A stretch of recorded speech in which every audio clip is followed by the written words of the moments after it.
ஓட்டு போடலான்னு போனேன், உங்களுக்கு ஓட்டு போட்டாச்சு நீங்க போகலான்னு சொல்லிட்டாங்க. எனக்கு பதிலா வேற யாரோ ஓட்டு உள்ள போட்டாங்க. இது சம்பந்தமா புகார் கொடுக்கணும். கண்டிப்பா நான் கம்ப்ளைண்ட் பண்ணுவேன். எங்கே கம்ப்ளைண்ட் பண்ணணுமோ எனக்கு கம்ப்ளைண்ட் பண்ணுவேன். ரொம்ப ஷாக்கா இருக்கு சார். நான் இப்பதான் வர்றேன், மணி 11:15 ஆகுது. நான் இப்பதான் வர்றேன். எனக்கு யார் போட்டாங்கன்னு தெரியல. உள்ள சரியான ரெஸ்பான்ஸ் பண்ண மாட்டேங்கிறாங்க. அவங்களுக்கு ஓட் கொடுக்கணும், அவங்க ஓட் போடணும். அவங்க அது மட்டும்தான், வேற ஒன்றும் இல்லை. அவங்க ஓட் போடணும்ல.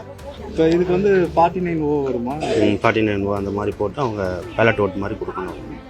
இப்போ இங்கே வாக்குச்சாவடி அலுவலகம்னு ஒருத்தர் இருப்பாரு, அவர்கிட்ட முறையிட்டீங்க? கேட்டதுக்கு பார்க்குறோம், க்ரௌடாக இருக்குது, அப்புறம் பண்ணிக்கலாம் அப்படிங்கிற. ஓட்டு போடலான்னு போனேன், உங்களுக்கு ஓட்டு போட்டாச்சு நீங்க போகலான்னு சொல்லிட்டாங்க. எனக்கு பதிலா வேற யாரோ ஓட்டு உள்ள போட்டாங்க.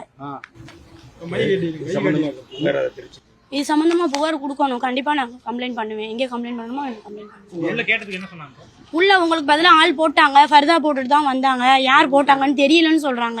சைன் எடுத்து காமிக்க சொல்றேன், காமிக்க மாட்டேங்கிறாங்க.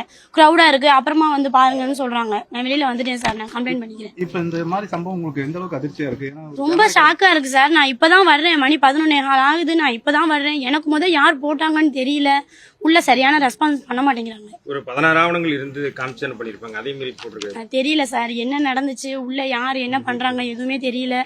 என்னோட ஓட்டை வேற ஒருத்தவங்க போட்டாங்க. என் கையில ஸ்லிப்பு, என் கையில கார்டு இருக்கு. நான் இங்கதான் நின்றுட்டு இருக்கேன். ஆனா உள்ள வேற யாரோ போட்டதாக சொல்லி என்னை வெளியில அனுப்பிச்சிட்டாங்க சார். எப்படி அப்படி ஒரு தெரியல என்னன்னு. நானே இப்போதான் எனக்கு இருந்துச்சு, நான் போட்டேன். அவங்களுக்கு இன்னும் அப்படி சொல்றாங்க. கேட்டதுக்கு சைன் காமிங்க அப்படின்னா காமிக்கல. நீங்க முறையிட்டீங்களா? கேட்டோம் சைன் காமிங்க அப்படின்னா காமிக்கல, சைன் மட்டும் காமிக்கல. இந்த மாதிரி ஒரு 2வது முறை எடுக்கக்கூடிய இடைத்தேர்தலில் எவ்வளோ பார்த்து தேர்தல் பண்ணிக்கிறாங்க. இப்படி ஒரு அஜாக்கிரதை குறை எப்படி பார்க்குறீங்க? தெரியல என்னன்னு, எப்படி அது மிஸ் ஆச்சு என்னன்னு தெரியல. இதுக்கு தேர்தல் ஆணையம் என்ன மாதிரி நடவடிக்கை எடுக்கணும்? அவங்களுக்கு ஓட் கொடுக்கணும், அவங்க ஓட் போடணும். அவங்க அது மட்டும்தான், வேற ஒன்றும் இல்லை. அவங்க ஓட் போடணும்ல. இப்போ இதுக்கு 49O வருமா? 49O அந்த மாதிரி போட்டு அவங்க பேலட் ஓட் மாதிரி கொடுக்கணும்.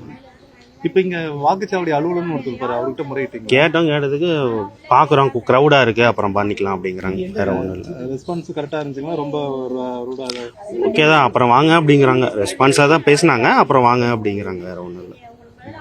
ஏன்னா இது வரைக்கும் இப்போ 7 மணிக்கு ஆரம்பிச்சு 11 மணிக்கு வந்தீங்கன்னா 5 மணி நேரம் தான் ஆயிருக்கு. 5 மணி நேரத்தில் இப்படி ஒரு பிரச்சனை நடந்ததுன்னா இன்னும் மீதி பார்க்கலாம், என்னன்னு செக் பண்ண சொல்லியிருக்கோம். பார்ப்போம் என்ன நெக்ஸ்ட் ஒரு சைன் பார்க்கலாம், செக் பண்ணலான்னு சொல்லியிருக்காங்க. பார்க்கலாம்.